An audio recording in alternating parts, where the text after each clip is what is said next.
Ooh, I better check my battery, actually. 83%. We should be okay. Absolutely fine. Oh, we've started recording.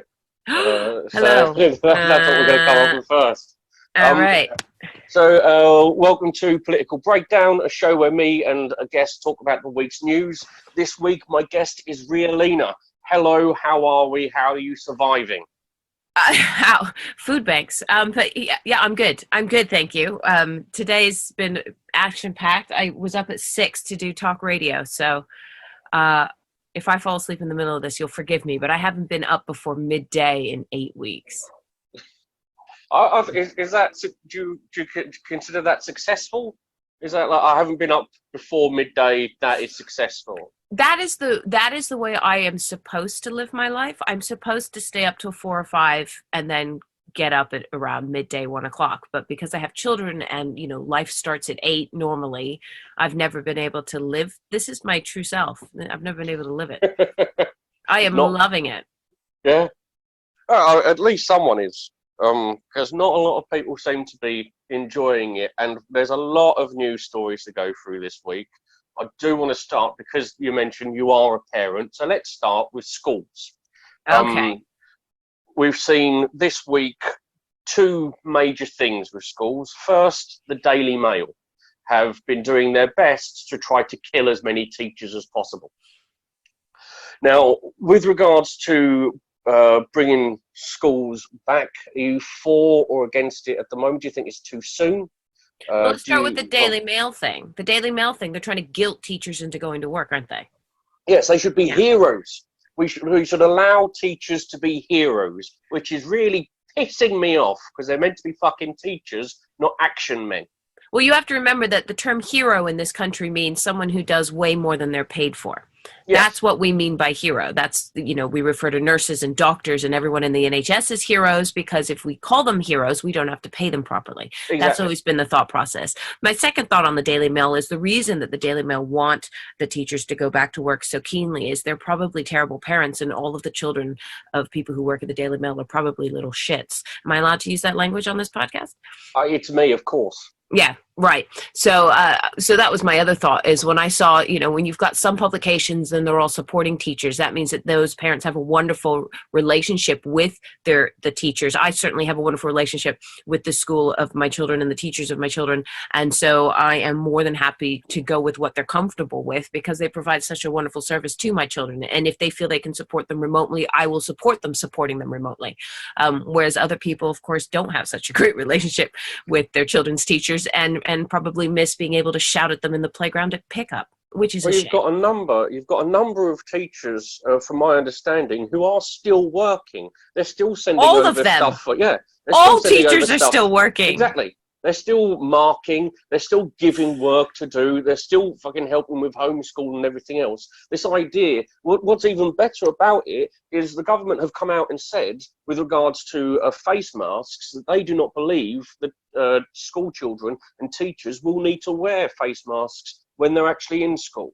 What they've said is government guidance to schools, face masks will not be needed to be worn, unlike in shops, as no risk of close social contact, which suggests how little the fucking government know about schools. I mean, they're I think they believe they've solved pedophilia and therefore it's not an issue. Oh, they don't get close to them anymore. We did a no. campaign a couple of years ago. That's done. Not that I'm saying that teachers are pedophiles, but I think that the correlative logic is flawed there. I think part of the decision to tell teachers not to wear masks is because they're worried about scaring the children and they're worried about the relationship that teachers have with children and how much of a barrier a mask can be. And of course, the very young children, reception year ones that they're thinking of sending back in June, aren't expected to be able to even wear masks because of their inability to, keep them on and they'll fiddle with them. Yeah. And then next thing you know, their hands are all over their face and they're sucking their thumbs and the rest of it. So yes, I think that what we've seen here is someone calling he said, I've got a roadmap. I've got a roadmap. And really what he's done is he's put a bunch of jam splodgers on a page and called it a map, but hasn't really properly drawn the lines between those splodges to say how we get from splodge A to splodge B. Splodge A being, of course, June 1st, where they think all the schools are going to reopen in limited capacity. Splodge B being in July, when the pubs are going to reopen, which is a weird way to do it, because everybody knows that in the UK, the pubs are far more necessary than the schools. And in fact, if they'd done it the other way around, if they'd said, how about we open the pubs first, then the schools, everyone would have said, good idea. Let's do this. I've said it from the start. The moment the pubs are open, more people are going to die from alcohol poisoning in that weekend than from coronavirus. Possibly, but actually, you know that people who sell alcohol have been considered key workers during the lockdown. I have a friend who sells wine, over the phone, sells it by the crate, I guess, and he has a letter claiming that he's a key worker. So we've allocated alcohol as a necessity, but not things like being able to do up your house or being able to garden in your garden, or maybe even start growing your own food. None of those things were considered a necessity, but the ability of the British public to drink at home, that was considered a necessity. So I think that I would be very surprised if, I see what you're saying. You think everyone's going to go out and have an absolute bender on that Yes. first weekend. But unfortunately, I think that those that are inclined to drink have probably been drinking this entire time, and in possibly larger quantities, because they can start earlier. I haven't been drinking in larger quantities, but I did start. If I'm telling you that I've got a hangover, but it's only my second hangover of the lockdown, which I think is quite good. Well, what's your normal hangover rate? Are you one a month, two a month? No, I don't tend to drink for hangovers, but I got very deep into watching videos of Billy Connolly and forgot to have dinner whilst I was drinking yesterday. So it all got together. Nice. Always have to eat when you're drinking. It's one of the fundamental rules that I missed. Did I see you post that Billy Connolly joke on Facebook then about algebra? Yeah. Yeah, beautiful. Beautiful. Yeah. Oh, he's absolutely fantastic. But that's good news, and we're not here for that. Sorry. Too pleasant. Back to the grime. So you think that the reason that the Daily Mail is trying to put up with teachers is because these journalists who are doing all of their work at home, of course, they're not in the office when they're writing how everyone else should fucking go into work. You think it's just because they're awful people, terrible parents, and have had enough of their children because they can't have their au pairs in to fucking look after the children anymore? Well, au pairs, I didn't realize journalism paid that well, but I mean, to be fair, I'm punishing them all with a massive brush, aren't I? I'm fake newsing them, but I can't explain that. I genuinely can't explain that attitude of trying to guilt teachers into going back to work. They have been working this entire time. Yeah. I know I've got 3 children at 3 different levels. They're all getting work set on a daily basis, that's being looked at and monitored. I be honest, I expected in lockdown that the children might get a little bit more individual attention from each teacher, because in my head I'm going, you're normally in class stuck with the kids from 8 till 3. Yeah. Now that you're not, surely you have time to write each child one thing at least per week. And some of my kids are getting that, and others are not. So I am half going, what are you doing with all that extra time? Because you weren't able to lesson plan while you were teaching. You had to lesson plan and then teach. Now all you need to do is lesson plan and mark. So I am half wondering, but I genuinely don't understand anyone who thinks that guilting teachers who are already underpaid for what they do, who already have to deal with ridiculous amounts of bureaucracy and everything else that they've done to the education system and the underfunding. And as we all know, when school is in session, they are dealing with a wide range of children with a wide range these days of diagnoses, and doing all of that without the extra support that they would have had even 10 years ago before austerity. Why would we scare even more of them away? We need more people in the profession, not fewer. Well, I mean, it's one of the problems that you tend to find with we found it with nurses, teachers, key workers like bus drivers, or people who work for the TfL. We had the awful story of a woman who died from coronavirus the other day, working for a TFL, where someone spat at her. And you're there going, this is where we're at, and all of those stories and everything that's happening, especially with the abuse of bus drivers, or how we talk about nurses and teachers in our media, you do begin to question, well, why would anyone want to do this job then? If you're going on saying, oh, they must be heroes, and we keep on undercutting, we don't pay them, and anything that they you perceive they're doing wrongs on the front page of the newspaper, saying they're not working hard enough, why would a teacher want to become a teacher when all they do is get abuse? Well, but this is, yeah, I am not I'm a comedian. I can't even answer that question. I'm one of the people that went, what's the deal? No, thank you. I'll work 20 minutes a day for the same amount of money. Thank you very much. Don't put too many holes into this, into political breakdown going, I'm a comedian, I can't answer that. Yeah. don't tell them. You took my parent hat off and threw the comedian hat on there. What was I supposed to do? You gave me a setup. I slammed it down. All right, come on. No, you're right. Why do they? You know what? This is the thing, is that it's taking full advantage of people's generosity of spirit, and it's for the children. And I totally get that. When you see little kids and they're all so cute and they're all looking up at you, and you go, yeah, I'd love to have a class of 30 adoring 5-year-olds, who give me chocolate twice a year. Who doesn't, of course that's the dream. Of course, that's why they're there. They're there for just the mega ton of chocolate they get at Christmas and at the end of the year, and if they're lucky, a few extra bottles of wine. Well, if we go on from teachers, and we talk about all of the restrictions that have been lifted, things like allowing your cleaner now to come in. Of course, you're not allowed to see both your parents at the same time, but if you employ one of them as a cleaner, you can potentially see them in some workaround. Right. Yeah. Well, my mom is Filipino, so she's both. So you're just are you paying her enough though? You're paying her living wage. Oh, she's Filipino. You don't pay them. You just. I see. Yeah. I see.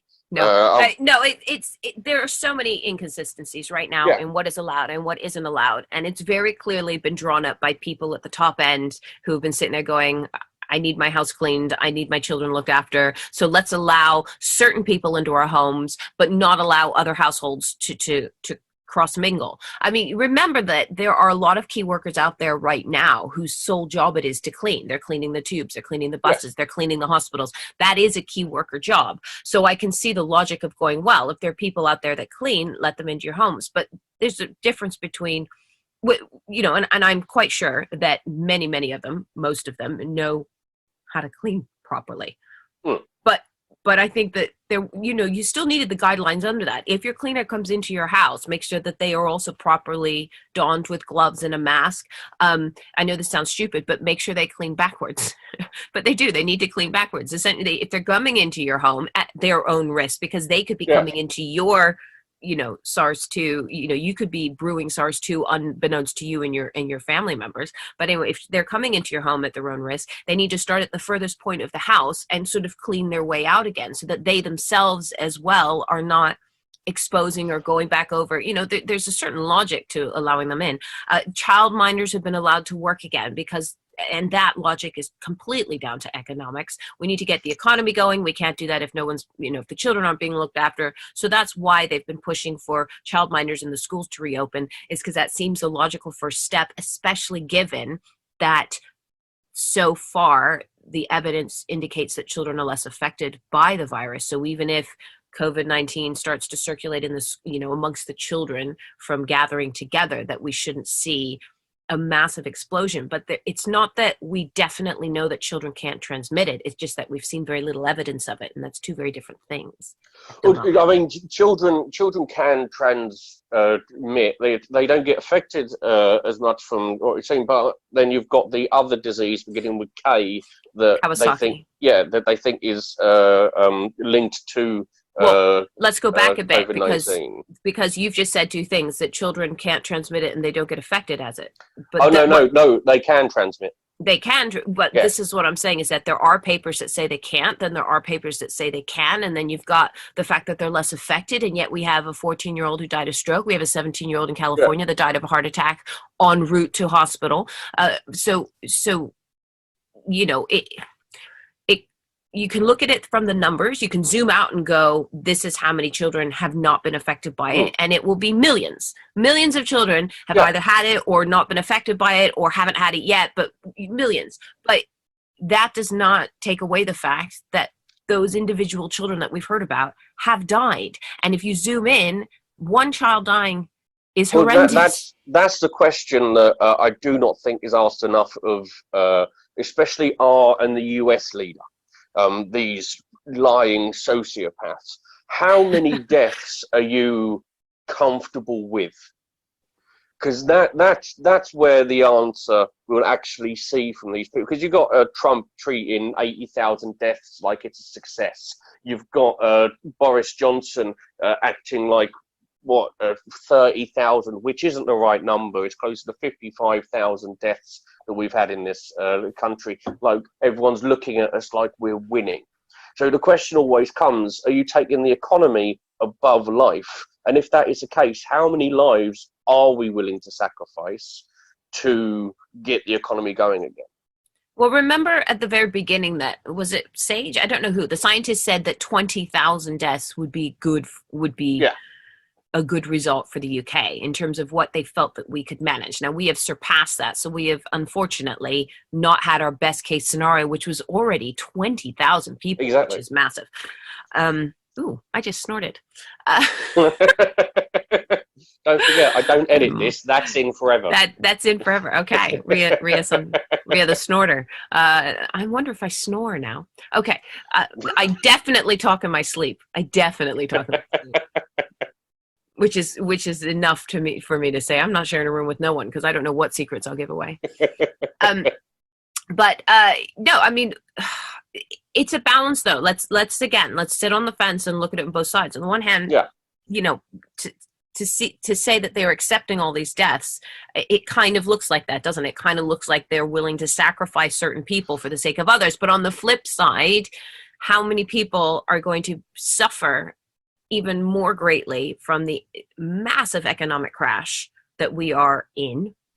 Yeah, but I've heard that argument from people before, going, "Oh, we need the economy because otherwise people are going to suffer from the economic benefit, the economic downturn that we're currently in."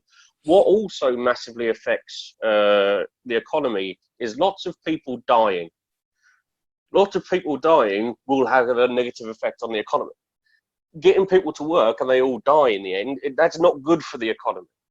If we get to 100,000 deaths, if we get to 200,000 deaths, say, and I don't think we're not going to, or we may not, I don't fucking know, but if we got to that, that's going to have a detrimental effect to the economy.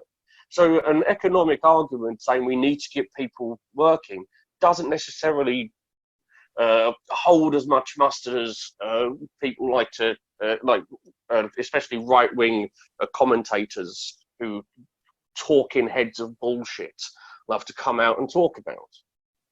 It's tricky because this virus, on the one hand, they say it affects everyone, you know, and you've got people like Madonna who have had it and are, you know, and are going out for drives in COVID-19 air because she thinks she's immune now, which is insane. But just, I mean, by all means do it. By all means think the thought if your brain goes in that direction, but don't tweet about it. I mean, don't say it out loud. Don't say it out loud. Just do your crazy stuff and, you know, and leave that to be you. There's so many thoughts that we have that are crazy every day that don't end up on Twitter. It's not hard to self-regulate. And she has a team of people to help her self-regulate. But it's tricky because this virus, on the one hand, everyone says, you know, it can attack anyone. But the more that we learn, the more that we realize that there are groups of people that are more susceptible to it. And when we are dealing with our effect to it, it is not any reaction that looks like we are not valuing those that are susceptible to it is unfair. We have to see everyone as equal. Whether you're 99 years old and with Alzheimer's in a care home, you are just as valuable as you know, a 5-year-old that may, you know, that's about to go to school again. We have to value everybody equally. We cannot be seen to play favorites, which is why Yes. it is so important that we continue to do everything we can to control transmission of this virus. In terms of the economic argument, what is annoying me, what's beginning to really annoy me, is that we're not talking about the trickle up. And that, I think, is the counterbalance to what's happening with the economy. Every time everyone says, well, the economy is going to crash, people need to work, people need to, you know, get back into jobs. And I'm going, well, then stop the trickle up. That's the answer, is stop the trickle up. Right now, there are people paying rent. Now, I pay rent, and let's say my friend owns my flat. My friend needs that rent in order to pay her mortgage. Yes. Okay? That needs to happen. But then that mortgage goes to a bank, and that bank is charging my friend interest on that mortgage. That doesn't necessarily, you know, there are places where we can forgive debt, because if you follow it all the way up, at some point there is a landlord somewhere collecting rent, insisting on rent, that doesn't need the money. And Yes. And just as we saw in 2000, we saw a massive trickle up in 2008 during that recession, where even more money went from the 99% to the 1%. Because we had to maintain the economy, and we had to make sure that everything kept flowing. Well, no, that is what we should learn from the last crash. It's not, ooh, we're going to have to go into austerity again, and the people are going to have to pay for this. So we'll give you the money now. We'll give you your grants and your loans and your universal credits, but then your children are going to have to pay for this. No. What needs to happen is you need to stop making sure that the top 1% are still getting theirs, and you need to make sure that some of that comes back down again, and avoid the same problem that we had in 2008 that led to this idea that austerity should happen. You have to remember that America runs at a deficit constantly. America constantly runs. The government, the US government, runs at trillions of dollars worth of deficit all the time, whereas over here we seem to go, oh, we're a little bit in debt, we better go into austerity measures. Well, yeah, and what people miss is that, especially the other 99%, say, or you look at the bottom 10%, the lowest, they're the ones who tend to spend. And that's what you need for an economy to go. Spend your way out, invest, put money into the economy so that the economy actually moves. If you were to give... The bottom 10%? Oh, 50%. It's... you've got the richest save, the poorest spend, because they don't have the money to save. And so that making an economy grow, and there's a word in my head that's not coming out, massage, that's it, massage the economy, then you need to actually spend. You need to stimulate. That's the fucking word, you knobhead. Stimulate the economy. Stop very kinky very quickly. Well, it's a natural thing for me. Everyone assumes Ashley Haden, kinky. It's what I'm known for in comedy. But actually, to stimulate an economy, you need to be spending. We're getting into a point where Jeff Bezos is going to become the first trillionaire. You have no fucking need for anyone to be a trillionaire. Give his money to fucking poor people and watch them spend it in the economy and make the economy actually fucking work. Exactly my point is that the money needs to come back down again in order to, at some point, if it all trickles up, there's nothing left to trickle up, is there? No, it needs to come back down again. And that's what I think we need to be talking about sooner rather than later. I think that if we do not see an economic revolution from this, we are really not learning from previous mistakes. We don't know. We never do. Well, that conversation needs to start now. I mean, we're talking about a new normal. Well, part of that conversation needs to be, what is our economic new normal? How are we going to, deal with this? There was conversation, and it has been trialed in other places, but certainly not here, about a universal income. That if this continues on, and it seems like it will, because there's no guarantee of a vaccine. And even once we have vaccines that have been developed and trialed on humans, we still need time to see whether they've worked, because the idea of vaccinating people with a trial vaccine and then purposefully exposing them to SARS-2 is cruel and inhumane. I don't think that would be legal. We can do it with monkeys, but we can't do it with people. So we still won't know for a while whether those vaccines are effective. So it's going to take a while for us to get back to the old normal, who knows how long the new normal is going to bed in, but we do need to look at this. We need to look at, at rethinking how the economy works and how we're going to give money. The boot. Do you remember the boot story? Can't remember who wrote it, but the idea that, there is a rich man can spend, let's say, £100 on a pair of boots that will last him for 10 years. Right? A poor man doesn't have £100 to spend on those good boots. He has £12 to spend on a pair of crappy boots that only last, if he's lucky, a year. Which means that in 10 years, he spent 120 quid on boots, and the rich man spent 100 quid because his 100 quid has lasted him 10 years, but the poor man has to buy a new pair of boots every year, and so after 10 years, he spent 120. That's how our current economy works. When you're talking about it's the lower 50% that spend. The problem is that we're spending on, we don't have the money to be able to invest in quality. That means that we can actually spend less, so we end up spending more. Yeah, it's a stupid. That's what we need to look at changing. With a universal basic income, which I think is what you're talking about as a potential idea moving forward. There have been a couple of attempts to demo it, as you were, once in Canada, in a city in Canada, and an experiment was done also in Finland. I do not think that either of them completed the experiment. So the problem with universal basic income is there has never been a study enough to see the benefits of it. And we are in a society still where we believe that people become addicted to this type of thing, so they won't work. One of the problems with furlough and everyone going on about it, people get addicted to furlough. No, they fucking won't, you knobhead. No one's going to get addicted. People do want to work because working gives you a sense of actual independence, a feeling of pride in yourself that you're going out and earning money and everything else. No one truly wants to sit on their ass and do fuck all day. I know people. Go on. Well, yes, there need to be more studies on it. I think there needs to be more conversation about it. They did an art project in one of the Scandinavian countries. I can't remember which one, where as an art, it was funded by the art department, or the Arts Council equivalent. And what they did is they gave a number of people universal basic income and just said, right, that's yours. You can live as you like, and just said, and people still, you're right, people still need purpose. But if you look at children are a perfect microcosm for this, as in terms of an experiment that we've already been seeing.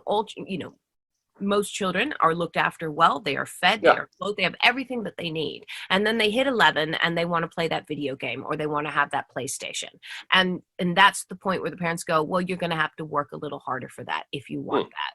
I'm not just going to get you one. And then if they put in that effort, then they are rewarded down the line. Either they're earning pocket money and whatever, and they gather the money themselves, or the parents go, okay, you put in enough effort, here you go, here's your reward. That works, children become adults, and that's how adults work. So if you have a universal basic income, you're able to pay your rent and you're able to eat your food.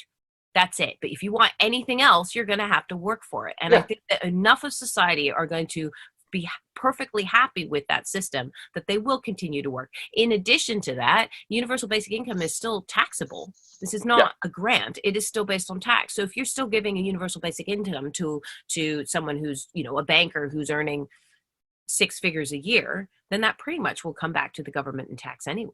That'll be taken into account in the system.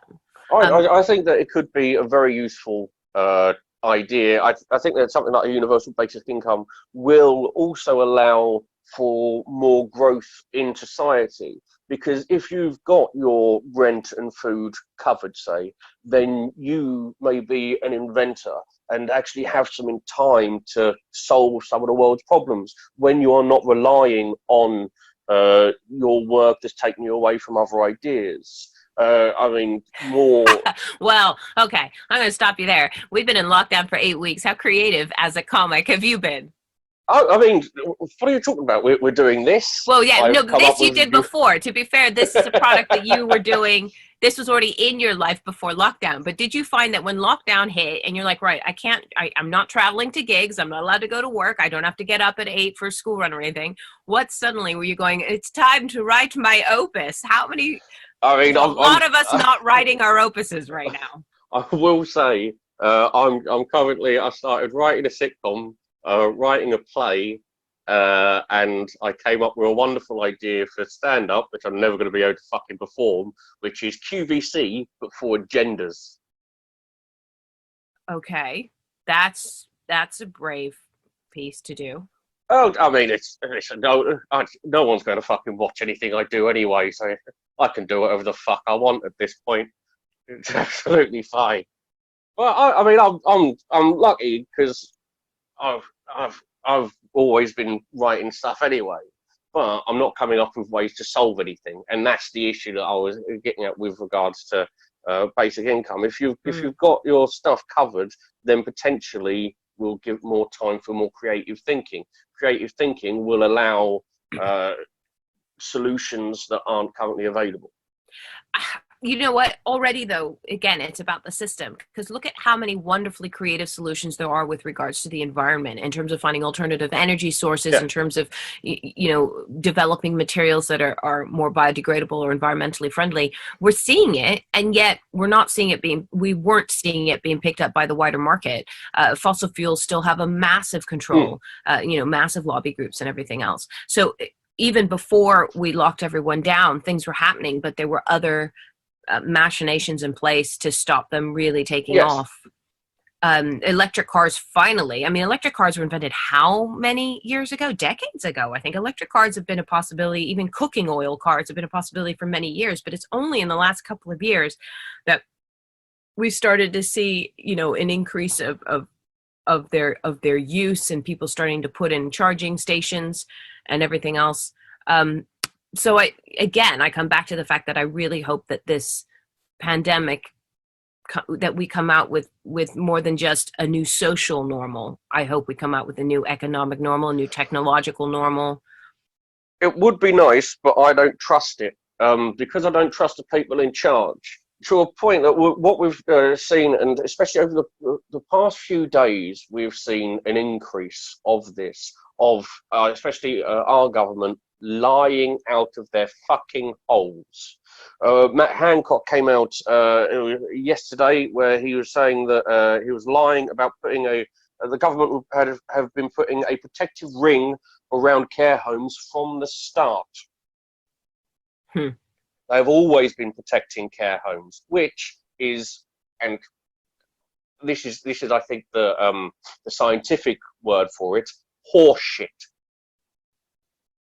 I'm a scientist. I can confirm that is a word. We've also got government departments have been using Twitter to claim that particular stories about them are wrong, and have been really? Yes, Department of Health and Department of Housing have both done it, where they've tweeted under a particular story or at a journalist saying, "Oh, well, they're lying." Journalists turned out weren't lying. But this is where we're coming with the new norm. And this is my worry. A new norm is that we are currently having our government rewrite history as they go. But we were already seeing that in the previous elections. We were already seeing how, especially the Tories, were using social media to change the narrative, or to bend the narrative away from where the focus otherwise would have been. I think it's already, the internet and social media has already been infiltrating politics.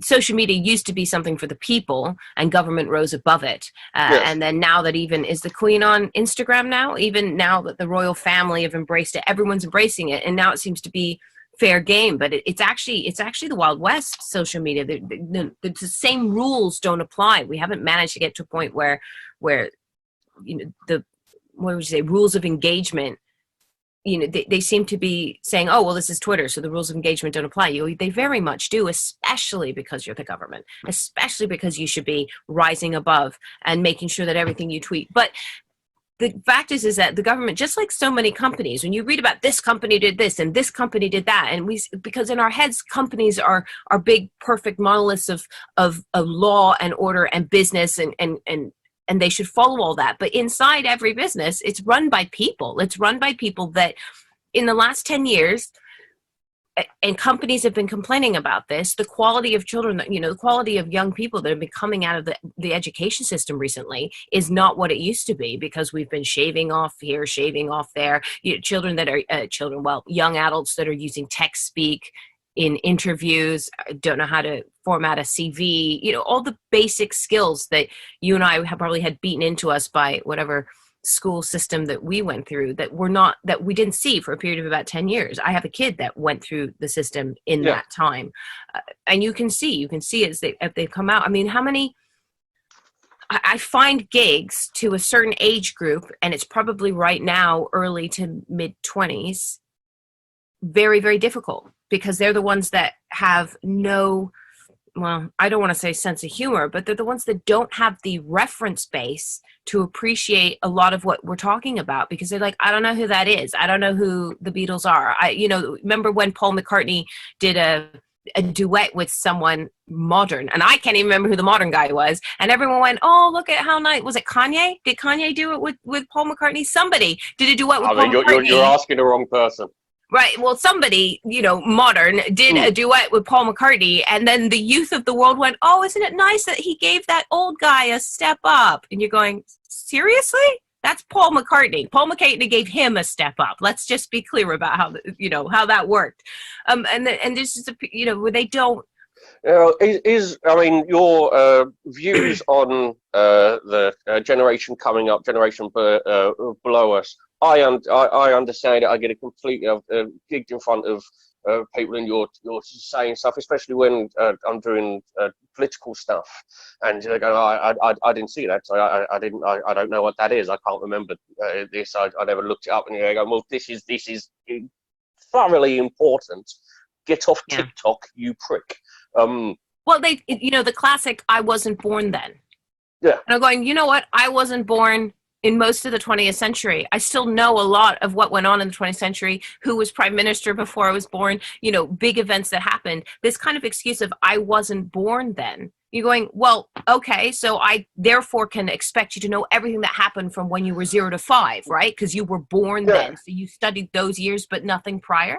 That is it mindset, because we're older though? Is it because I don't want it to just think that, like, because we're older, and it happens with generation and generation and generation. Every generation goes, oh, these previous ones, or the ones coming up, bastards, they're not like us when we were young. We were the fantastic generation. And I don't necessarily think that's the case. I think that we've certainly seen a change of society, but we've seen potentially more connection. We've seen children who are putting in a lot more effort into getting the environment and improving the environment with likes of Greta and that particular movement, Extinction Rebellion, and this. You're seeing children do a lot more than, frankly, my generation ever fucking did. I'm 32 at the end of the month. It's not as though I'm ancient, and I'm still young, but they're putting in a lot more effort into bringing these ideas forward than we ever did. It's not I'm not talking about everyone younger than us. I'm talking about very specific, just a very specific period of time. And I think that the people that came from that are probably in around their mid-20s, because I'm already seeing, as you said, we're already seeing a change in the generation below them. So 10 years younger than themselves, teenagers, early 20s, people at university right now. I mean, and that, plus and minus with those changes, obviously right now we're seeing at universities a lot more, I don't know what a correct term is, but the derogatory term is snowflake. I saw that Oxford Union passed a motion that they will not allow any hate speech on their curriculum. So Oxford is saying no hate speech, and you go, well, that gets rid of almost all of World War II. If you're not going to study anybody that ever said anything to do with hate speech, then that's Hitler out. That means that you're not going to learn about World War II at all, which is a mistake. We need to learn about people that were divisive, because that's how you learn to recognize them when they come up again early and quickly so that you can see it coming, but B, hopefully avoid breeding more hate speech is by exposing it.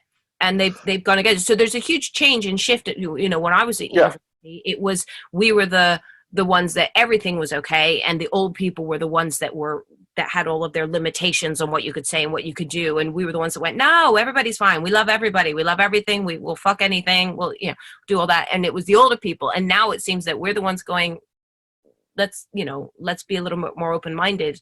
And it looks like a narrow-mindedness right now, but it could be, again, let's say it again, it could be the new normal. It could be the new way of expanding humanity in a way that we're the old racist ones, and they're the ones that are actually the forward thinkers.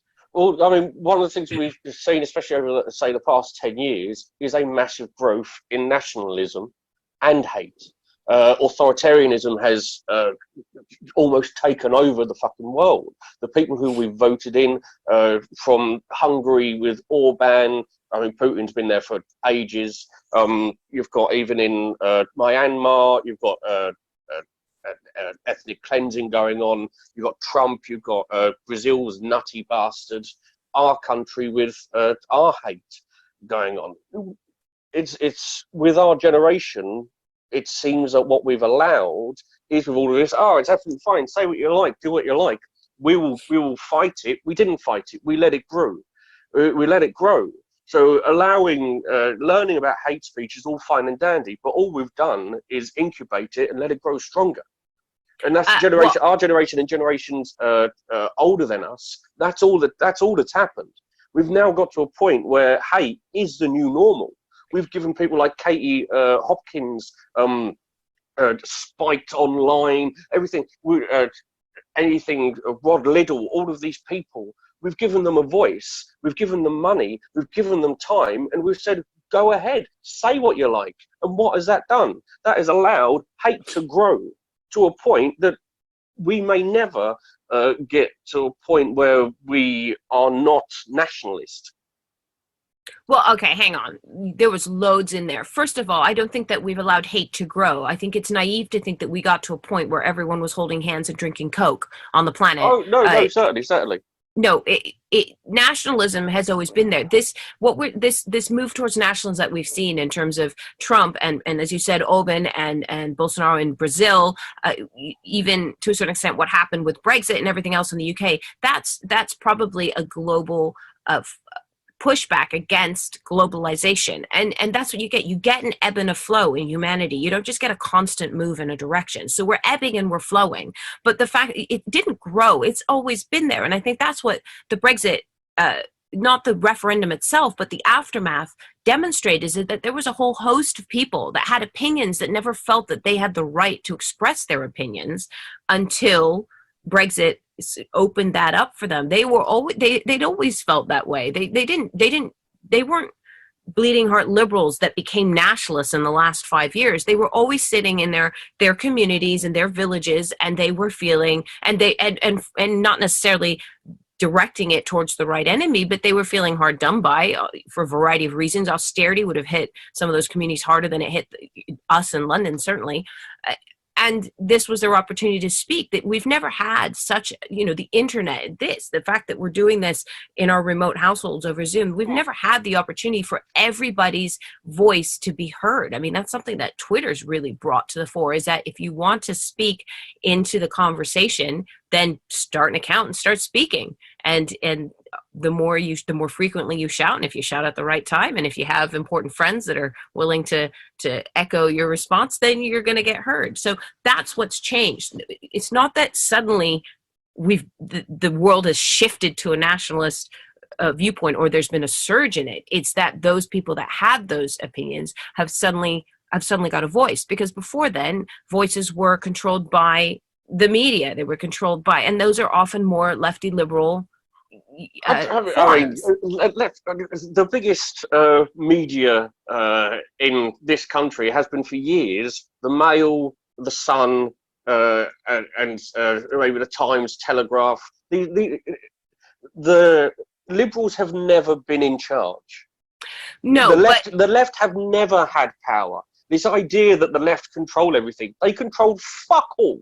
They are whiny little bastards then who why have are you achieved nothing. surprised? Why are you surprised by nationalism? I'm not surprised by any of it. I'm pointing out that it's there. It always And has been there. Yeah, yes, but I mean, especially with, I think you make a valid point with regards to social media having to grow. One of my issues may be that I'm seeing everything on social media, and we have to remember Twitter is not the fucking country.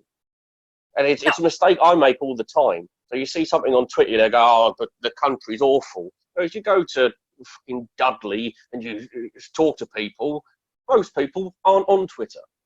Yeah. And so that's certainly a mistake that I make regularly by conflating Twitter with the national opinion. People fundamentally are fine. I mean, sure, everyone's a cunt. I agree with that 100%. But people, I do think that there may be a fundamental use, a kindness for people. I just don't think that I think it's being manipulated by people in power to get awful things through.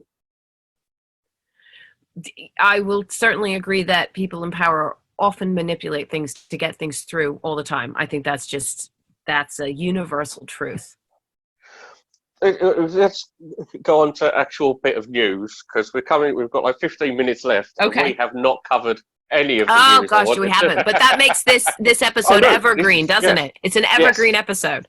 I mean, it's been fantastic. It's been an absolute joy as always. But government has now admitted that Brexit will mean checks on goods crossing the Irish Sea.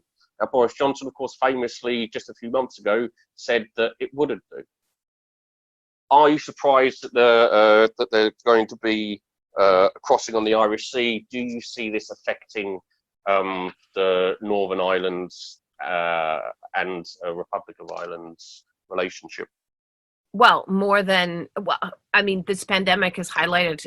I saw an article the other day that said he's not so much the Prime Minister of the UK as the Prime Minister of England. I think we've already seen how this pandemic has really highlighted how fractured the four nations are. So does it surprise me that he's selling one of them down the river? No, because he's doing it now with healthcare. Yes, very much. We're going to quickly go through the news stories because there are a lot. Britain's aviation industry has called on the government to find an alternative to the quarantine plans, where if you come over to this country, you have to spend 2 weeks in isolation. Aviation industry have asked to look at a different thing because they think that 2 weeks isolation will stop people from coming over. True. That's something that has to be done in conjunction with other countries. You can make all the decisions you want about your own borders in terms of people coming in and out, but if everyone else, half of Europe was locked down. There was no movement in and out anyway. So it's something that has to be agreed on a wider level. It can't just be the government going, and then once we have this under control, we will stop people at the border. I'm going, there's people coming over on boats every day and landing in Kent. What are you going to do with them? Where are you isolating them? That is not the biggest conversation right now to be having. The science says, and I know what the science says, but truly right now, the virus is so rampant in the UK that stopping people at the border is not going to reduce transmission in the UK. We have to reduce it inside the UK before we even begin to talk about what to do at our borders. Oh, should these companies, we saw with Virgin the other week asking for bailouts, and we've seen that the government has given, I think it was EasyJet, was given 600 million bailout without any strings. Yeah, because planes can't fly with strings. Yeah, but nothing for like environmental protections in the future. There is nothing. It's just here's some money, have some fun. Should we continue with all? This is actually a question about all different industries. Should the government be there to protect them all, or should some of them just be left to die? Oh gosh, that's a big question. That's a tricky question. I'm going to defer my answer back to what we spoke about earlier. I think that you take care of the people, and then the business relies on an economy that has money to spend. bottom line. And aviation, again, is tricky, is that, yes, we could lose our ability to fly off this island if we let all of our aviation companies die. Then we're stuck on the island anyway, or we're reliant on boats and no one's going on a cruise anytime soon. So, but really we need to sort out what's going on here first before we think about how do we let people fly for even short amounts of time. Because if everyone else is doing a 2-week quarantine, then that's the end of short-term flying anyway. If every country says you have to quarantine for 2 weeks, then you can only do long-term, you can't do short-term business trips, and you can't even do holidays anymore, because you're going to spend your entire 2-week holiday in quarantine, and then you're going to come back and spend 2 more weeks in quarantine. It won't work. So I can't answer about aviation yet, because we really need to see what the state of international travel is. I mean, we also got the US has blocked a vote on a UN Security Council resolution calling for a global ceasefire during the pandemic. This is because the Trump administration objected to an indirect reference to the World Health Organization. It's beautiful. It truly is amazing. That's their excuse. Bottom line is a ceasefire means no guns, and America's always going to block anything that means no guns. Well, I mean, it shows a level of heartlessness that you would normally make reference to maybe China or Russia, that type of thing. Oh, well, they don't care. But US, especially now, have shown that they've really given up all of their world police power, all of their soft power, because now we're getting Russia, especially China as well, because China wanted a ceasefire. They voted for it. They want the WHO to be praised.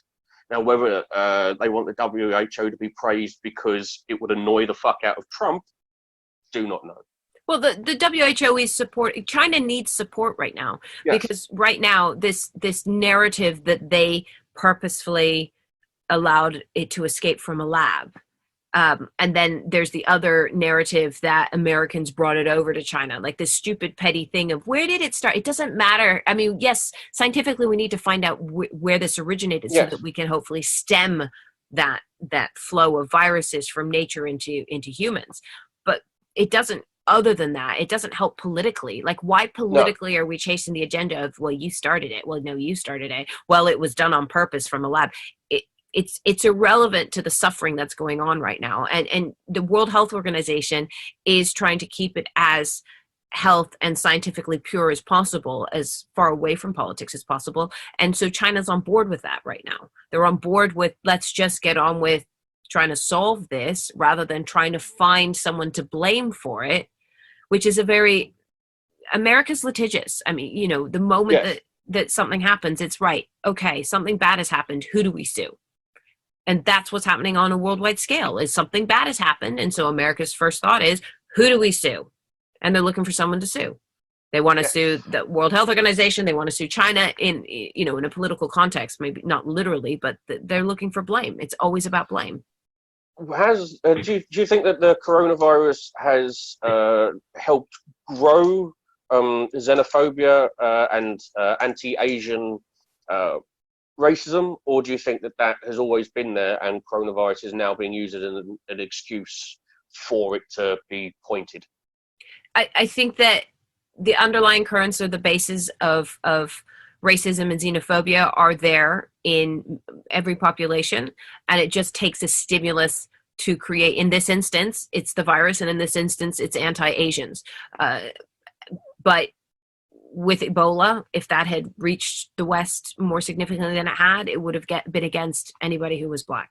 It happens. Yeah. It happens all the time. We see this pattern emerge. It's not really that people are fundamentally anti-Asian and this is their opportunity to express it. It's that people are fundamentally, there are some people, not all people. There's some people that have the tendency to tend in those directions, and with the right stimulus, express those sorts of sentiments.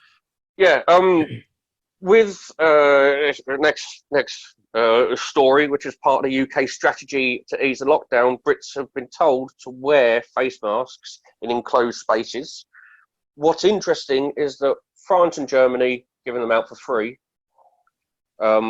the UK is giving you a diagram of how to make one Make out it of a T-shirt. out of a T-shirt. Yes, well, Why?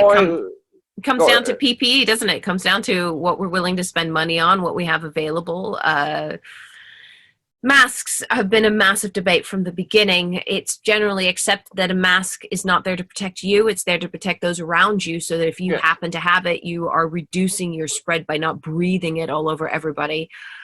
And T-shirt, viruses are the smallest particle that, biological particle that floats around in the air, and they can fit easily through the weave of a T-shirt.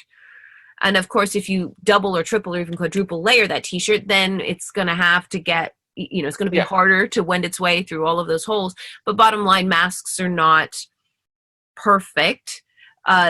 One of the disadvantages of masks is it makes everyone feel safer. Certainly a few weeks ago, when the lockdown first started, people with masks were the most cavalier, because most of us weren't wearing masks because it wasn't advised to. So those that did have a mask, you'd see them charging through the supermarket, weaving their way close to people, and you go, that's only helping me, not helping you. You are just at risk for me. If I cough, it goes all over your mask, and then you take that off and you've touched it, and then you forget and you don't wash your hands or whatever.